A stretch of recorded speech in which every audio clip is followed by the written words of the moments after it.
حضرت عیسیٰ گزر رہے تھے نا ایک دفعہ دریا کے کنڈے کنڈے جائے تو دیکھا یوحنا، جس کو آپ یوحنا کہتے ہو اور اس کو انگریزی میں جان کہتے، جان دی بیپٹسٹ کہتے، وہ دریا کے کنارے مچھلیاں پکڑ رہے تھے۔ حضرت عیسیٰ نے کہا آؤ تمہیں میں انسان پکڑنے کا طریقہ بتاؤں، تو یوحنا ان کے ساتھ ساتھ چل پڑے۔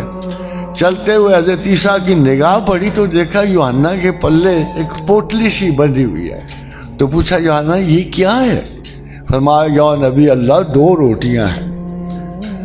پوچھا 2 روٹیاں کیوں؟ کہتے یا نبی اللہ ایک آج کے لیے ایک کل کے لیے رکھیے۔ حضرت عیسیٰ نے کہا واہ یوحنا واہ، تم نے تو ہمیں توکل میں پرندوں سے بھی نیچے گرا دیا، کسی پرندے کے گھونسلے میں بھی 2 وقت کی روٹی دیکھی، تو ایک کو تقسیم کر اور ایک ساتھ رکھ لے، بس اتنا آسرا کافی ہے۔ یہ سیکیورٹی ہے جو ہمیں خوف زدہ کرتی ہے۔ ہمیں خدا پہ اعتبار ہو تو ہم دوسرے دن کا نہ رکھیں نا، ہمیں تو 1 سال کا چاہیے، بعض لوگ 1 سینچری کے لیے اکٹھا کر۔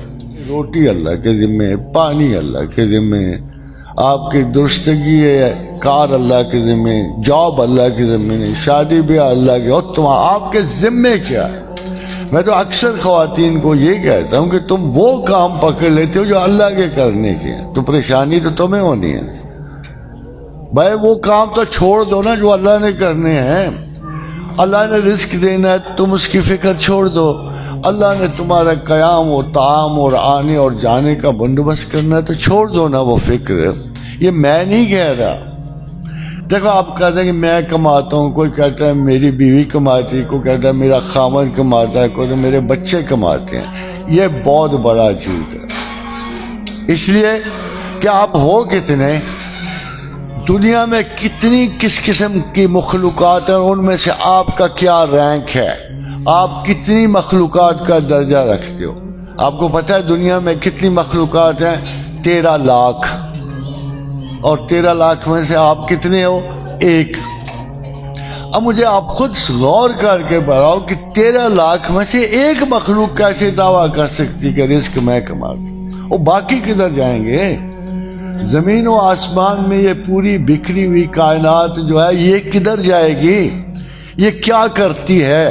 اپنا رزق کہاں سے کماتی؟ مجھے کیا افسانہ حیات ہے، سارے عمر محنت کی، مکان بنائے، پیسے اکٹھے کیے، بچوں کی فکر کی، یہ سوچ کے کہ ہم ان کے خالق و مالک و وارث ہیں، مگر کتنا افسانہ ہوتا ہے، کتنا جھوٹ ہوتا ہے۔ جب آپ کھل کے کھانے کے قابل ہوئے، کبھی ایک مرد سے آشنائی، کبھی دوسرے مرد سے آشنائی، کھانا گیا، خالی احتیاط پہ جی رہے ہیں، پانیوں پہ جی رہے ہیں۔ And when they were able to use that money, they would بلاوا آ جاتا ہے، حکم آ جاتا ہے کہ بس بھائی تمہاری ڈیوٹی ختم ہو گئی، تو پھر ہمیں کس لیے بھیجا گیا؟ یہی امید اور خوف کا باعث ہوتی ہے۔ What are we supposed to do؟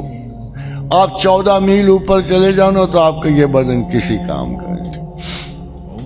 یہ زمین ہے، اس زمین کے آثار محدود ہیں، یہ اتنی کھلی نہیں ہے کہ آپ کو صدیوں تک پال سکے۔ 200-300 سال رہ گئے ہیں، سائنسدان کہتا ہے 300 سال اور ہے دنیا، اور ہمارے حساب سے کچھ 400 سال ہوگی، 450 سال ہوگی۔ یہ محدود ہے، اس میں زندگی محدود ہے۔ کیا ہم بس اسی لیے آئے تھے، آئے اور مر گئے؟ اور اتنی ساری تکمیل حیات کے بعد بھی ہم اس خوف سے نہیں بچ سکتے۔ اب امید دیکھو، ساری دنیا میں ڈھونڈ مارو، سارے فلسفے ڈھونڈ مارو، سارے دانشور ڈھونڈ مارو، تمہیں کوئی زندگی کا وعدہ نہیں دیتا ہے کوئی اور ہستی تمہیں زندگی کا وعدہ دیتی ہے؟ اتنی بیچارگی کی زندگی ہے۔ وہ جاپان میں پتہ کیا کرتے ہیں، ان کو محبتانہ کو ہو نا، وہ پہاڑ کی چوٹی پہ چڑھ جاتے ہیں اور وہاں کوئی یوم وصال منا رہے ہوتے ہیں۔ جس دن ان کا کوئی دوست، کوئی اپنے یہ جو گرل فرینڈ بوائے فرینڈ نہ آئے، اسی دن وہ اوپر سے چھلانگ لگا کے خودکشی کر سکتے۔ انسان تو اس قابل نہیں ہے۔ ہائیسٹ ڈیتھ ریٹ ہے جاپان کا ان ہلکی ہلکی مایوسیوں کی وجہ سے۔ میں آئرلینڈ سے ہو کے آیا تو مجھے ڈاکٹرز کہنے لگے کہ every 3rd case is suicidal.